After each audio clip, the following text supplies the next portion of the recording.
Around the country, recent issues have been springing up regarding the use of controversial symbols on public property, most notably symbols of the Confederacy.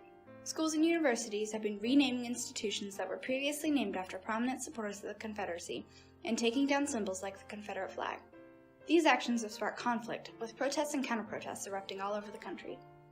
Prime examples include protests in Charlottesville, Virginia, immediately following the removal of a statue of Confederate General Robert E. Lee in August of 2017. More recently, Washington University has begun its own process of renaming and replacing key institutions, sparking even more controversy along the way.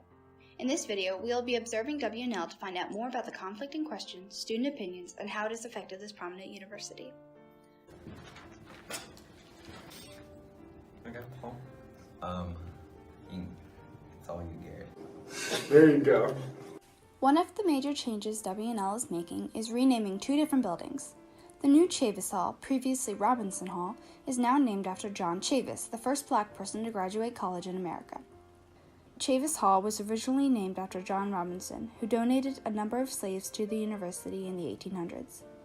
The Lee Jackson House will also be renamed the Simpson House after Pamela Simpson, the first female tenured professor at the university.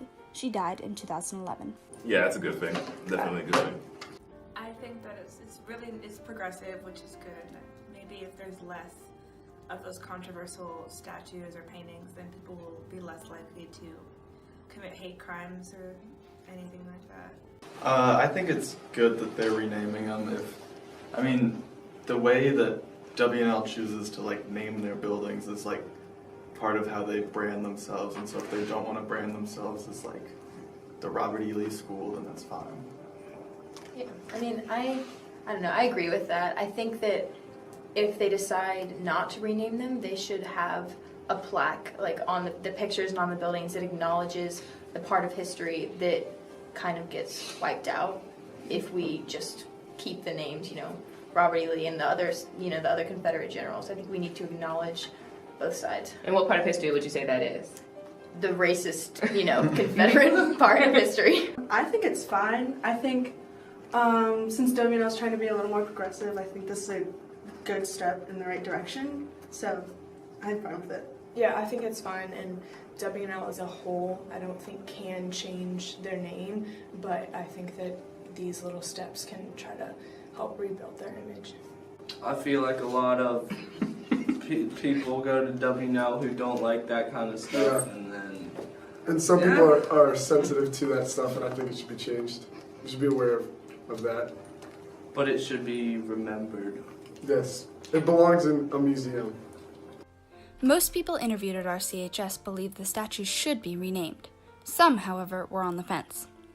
As someone who wasn't impacted by the Civil War or anything, or the legacy of it, I don't think I have a right to complain or not complain about it. I just don't think I have a say in any of it. But I will say, I don't think if we take down all these, I don't want us to take down all these names and all these memorials and then just forget the Civil War happened, because it did. And I think it's a really important moment in history. There's pros and cons to it, because I feel like they were named that way for a reason in the first place. And I feel like taking the name away from it would just defeat the purpose of naming it that in the first place. In my opinion, I'm more of a kind of lean to the conservative side, but I think maybe they should change some things or keep some things, or keep it accurate to history. For a lot of things, a lot of people want to get rid of old history because they think it's racist, or hide things because they don't want to see it, because they think it's oppressing. I think that if we keep the history, we can prevent it from happening again, because if we just hide the history, it's bound to happen. I agree with him and what he said. We can't hide history. History is history, and we got to prevent it from happening. So we got to show people what happened, whether they like it or not, because it happened, whether we like it or not. Still others were against the renaming entirely. I don't think they should be renamed, because while we can all acknowledge the evils of slavery, and obviously it's a very evil thing for people in our country to do, you risk forgetting that history, which is a very important part of our nation, especially because our nation, the time span of our nation is so short, right? That's a very significant event. And so when we forget that history, we also forget those who were fighting for the abolishment of slavery. So in forgetting someone like General Lee, well, you're also forgetting General Grant, you're also forgetting the Emancipation Proclamation. And there's a really good quote, those who forget history are condemned to repeat it, right? We've all heard that. But to some extent it's true. Many leaders over the years have forgotten their predecessors and made the same mistakes that they did before. Well, personally, I think it's a bad thing because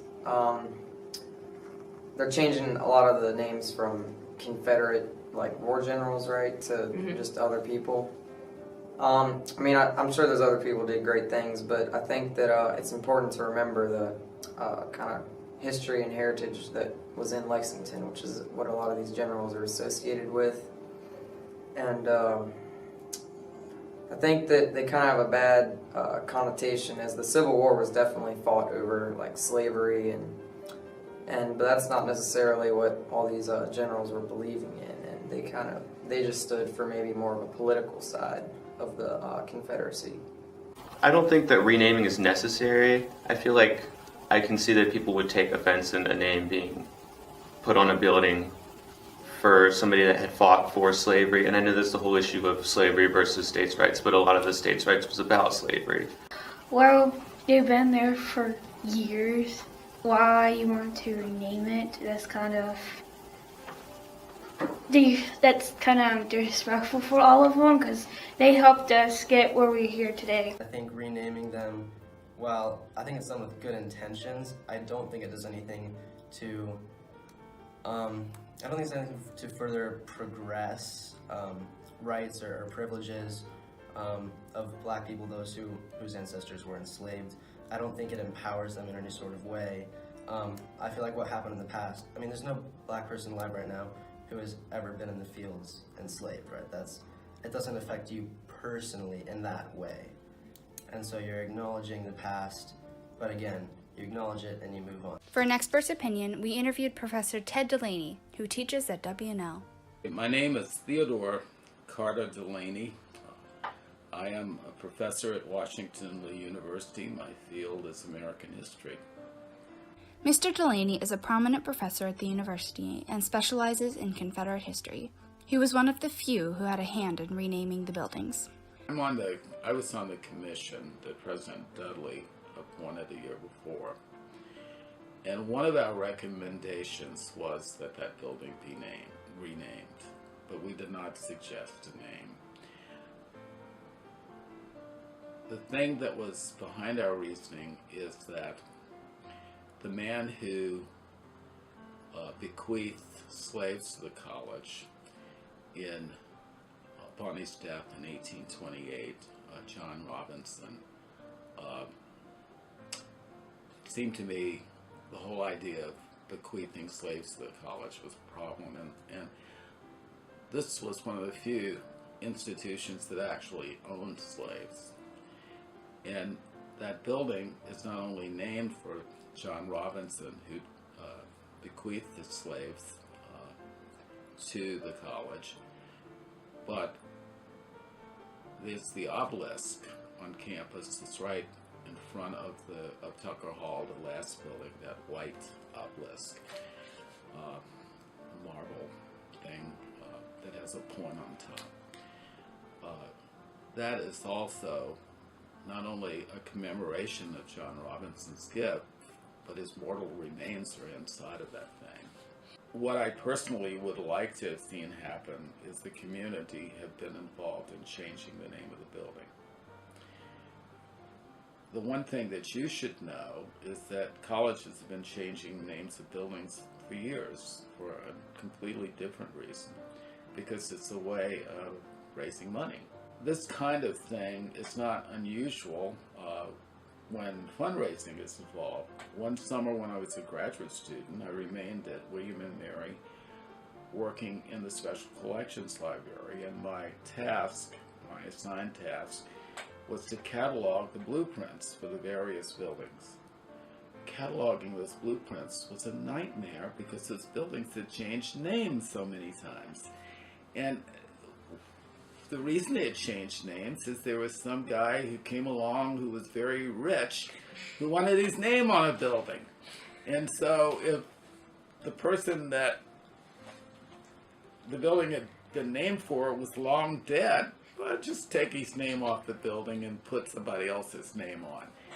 And pretty much that's the way renaming buildings has happened on college campuses for a very long time. But come the conversation about universities and slavery and the idea of removing a name because of this conversation and the politics involved, then everybody's up in arms. How can you dishonor the previous person that the building is named for by doing this? And it's happened in a lot of universities. It's happened at Georgetown. It's happened at Yale. It's happened in, I don't know, many southern schools that it's happened with. But there again, when you talk about changing building names, there's a nuanced history. And this is not something that's new. This has been going on for a very long time. For those against the renaming, their biggest concern was that it was a form of rewriting history. We asked everyone this question, and we got a very mixed response. In some sorts, yes, but in a lot of sorts, no. Because it's changing a building, but there also is a lot of history why they named the building that way. And so there is history in that, and they're changing the history in there, but they're also adding new history in it. Like, instead of naming it for the person who gave them slaves, they're naming it after the person who's the first black man to graduate. That's just adding more history into it. You're not going to be able to rewrite history. Even if you rename it, it's always going to be our history. You can't get rid of it. It's always written down. So. And you're not really changing it, you're just kind of replacing it. Yeah. I mean, everything's going to change eventually, so everything's going to become new. I think it's maybe rewriting some of the university's history, but I'm not sure that it would rewrite history entirely. I think when you look at buildings, they obviously don't have the same, they don't give off the same thought as when you see a Confederate statue or a Confederate horse, or something of that nature. So I don't think it's rewriting history, but I think part of it should be preserved in the university's history. I mean, I think it's definitely going to cover up the history and maybe make it not be as not remembered as much, but I mean that's still known, so not really. No, I don't, because there's no way that you can, I don't think there's a way anybody can completely forget about the Confederacy or the Civil War at all. There's a difference between rewriting history and celebrating different aspects of history. I feel like something that should be celebrated is the progression of civil rights and equal rights. So civil rights activists should be celebrated, but while of course we all remember the Confederacy and we remember the Civil War, we shouldn't celebrate people who were involved in that. WNL and what they name things isn't what history is. They have I'm sure that they have tons of history classes where you can learn about the history of the Civil War and learn about how the Confederacy was and how the Union was. So it's not like they're totally blacking out that history, they're just not representing themselves with it. Yeah, I agree. I don't think that it's rewriting history. I think it's just kind of controlling their image and just what they want to present with their school and with their buildings and stuff like that. Well, it is making history, but I don't think it's rewriting history because they're not specifically getting rid of some things. They're just they're just kind of adding more history and giving it a different perspective inside. Yeah, I don't think they're rewriting it. I think they're just trying to change the perspective and add different parts of history to their campus. I think in a way it is, and also in a way it isn't, because you're not trying to rewrite history as in change what happened, say something different about it, but I do think that by changing the name you're trying to push it away and out of sight, push it to the side under the rug, something like that. I think it's really important that we understand in our history classrooms how important all of these things were to create our country. So I hope that that doesn't change anything, and we don't forget everything that was so important within the Civil War and within creating our country. So I really hope it doesn't rewrite history, and like I guess if it does happen and when it does happen, that it doesn't change anything about our past and us acknowledging everything that happened. No, rewriting history would be teaching that the Confederacy never existed or not mentioning it at all. This is just saying that the Confederacy and the thoughts and beliefs associated with the Confederacy are no longer acceptable in society. One solution that many people seem to agree on was the idea of creating a museum dedicated to remembering the building's history and the people they were named after.